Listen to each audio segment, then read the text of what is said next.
Why are Japanese workers literally working themselves to death, and what can America teach them about balance? What if I told you Japan's biggest corporate problem isn't overwork, but it's the actual fear of leaving on time? And in this episode, we're going to talk about Japan's work culture crisis, and can American business actually save it?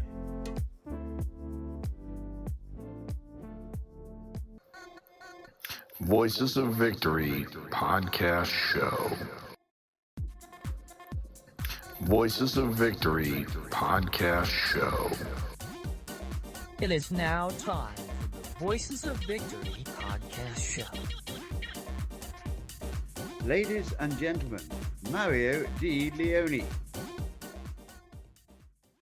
Welcome to the Voices of Victory podcast. I am your host, Mario Di Leone, and welcome to the unhealthy work culture problems in Japan and how the U.S. is actually influencing that change.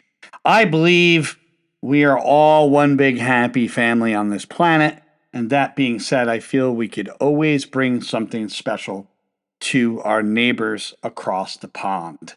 Now, that being said, let me explain how Americans have indeed impacted Japan towards business and management in the past. Starting off with Dr. W. Edwards Demings. Okay, what he did was introduce quality management and continuous improvement, also known as Kaizen. Now, this whole concept has helped Japan rebuild its economy post-World War II. Another American is Peter Drucker. His management theories influenced Japan's corporate structures. What this has done is emphasize efficiency and worker empowerment. And you know what? We are living in a completely different age now. We are in 2025, and Japan's problems and the United States problems are indeed different, but I do believe that us in the United States can actually impact Japan in a very productive and positive way. Let's start off because these questions really highlight a deep-rooted issue. Japan's demanding work culture is harming its people. Now, keep in mind, America's evolving business trends might offer a surprising solution for them. So let's take a look at it. First of all, we understand it's all about unhealthy work culture problems in Japan and how the U.S. is actually influencing that change. That's what this is all about. The very first point I want to bring to the table is the concept of extreme overwork, also known as karoshi. That's death by overwork. Japan has a culture of excessive work hours, leading to stress-related illnesses and even death.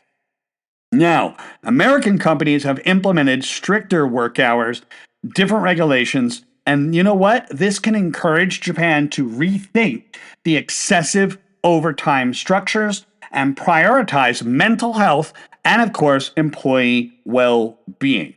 And let's talk about mental health because you know what it relates? It relates to a secret word called benefits, right? Company benefits. Now, another concept here is the fear of leaving work before the boss does. Employees, they feel pressured to stay late, even if they completed their tasks just to appear or show their dedication. This is what we call impression management. They may want to impress the management, in this case, with the idea that they are dedicated. Now, there could be repercussions with that. In the United States, there's a firm focus on productivity over FaceTime, so to speak. Okay? And when I mean that, productivity is certainly helpful. It's not only helpful, it's actually supportive. So what this can do is influence Japan to shift towards performance-based evaluations rather than the hours spent at the office. That's what I mean by FaceTime, showing your face. So that's how we can actually influence Japan. Another concept is minimal vacation usage. Japanese workers take less than 50% of their allotted vacation days due to the cultural guilt. I'm going to say that again, cultural guilt. Now, American businesses, they encourage mandatory paid time off, also known as PTO. What we could do is inspire Japanese firms to offer incentives for employees who actually take time to recharge.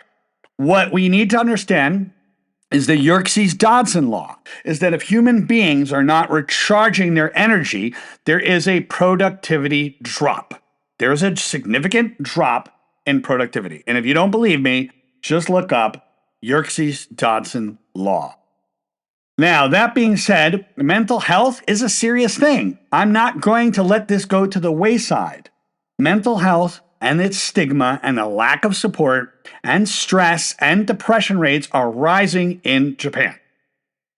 Yet, discussing mental health remains taboo. It's a topic that some people don't even want to approach. And the US companies are actually promoting more open conversations about mental health and offering more mental health portals as a part of benefits. And this is all about wellness programs. And what this can do for Japan is push Japan to implement corporate therapy and mental health support initiatives. The mind of your people, and I want to state this for all the Japanese folks listening, the mind of your people is the GPS for their work, their life, and their productivity. And when the mental instructions are strong, and what happens is productivity is strong and their life is strong. It's not always about resilience. It's about understanding what coping mechanisms are available for the modern problems. And that's the thing. We are changing in our times. The problems are changing. They're becoming modern problems, and we need modern solutions. Let's talk about obsession with perfection. We're not talking about wabi-sabi here, okay? We're talking an obsession with perfection over progress. The zero mistakes mentality leads to slow decision-making, more anxiety, and of course, unnecessary perfectionism. Now, the US startup culture embraces the fail fast, learn fast approach. And what this can actually help Japanese companies do is shift their focus from perfection to the Kaizen, the constant and continuous improvement and innovation. That's what it's all about, getting back to basics for Japan. Now, that being said, we also understand the lack of workplace wellness and exercise culture, right? Having a little bit more of exercise culture, wellness culture that is going to help support those long hours at the desk with have a little bit of emphasis on the physical health in order to avoid burnout, right? That's what it's all about. We don't want to have people get burnt out. So American companies invest in fitness perks.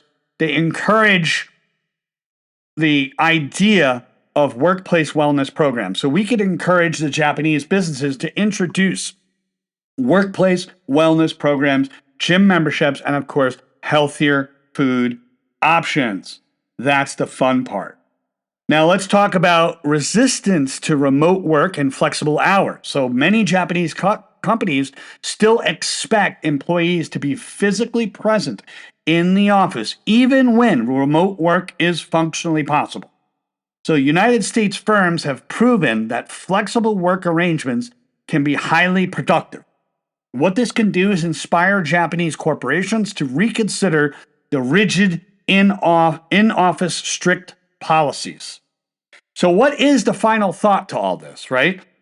Every country has a share of its problems, a share of its issues. No one country is going to be perfect. The United States is not perfect. No other country is. We are all growing, shaping, and changing as nations. And you know what? Japan's work culture is at a breaking point when people are literally being worked to death. But change is on the horizon.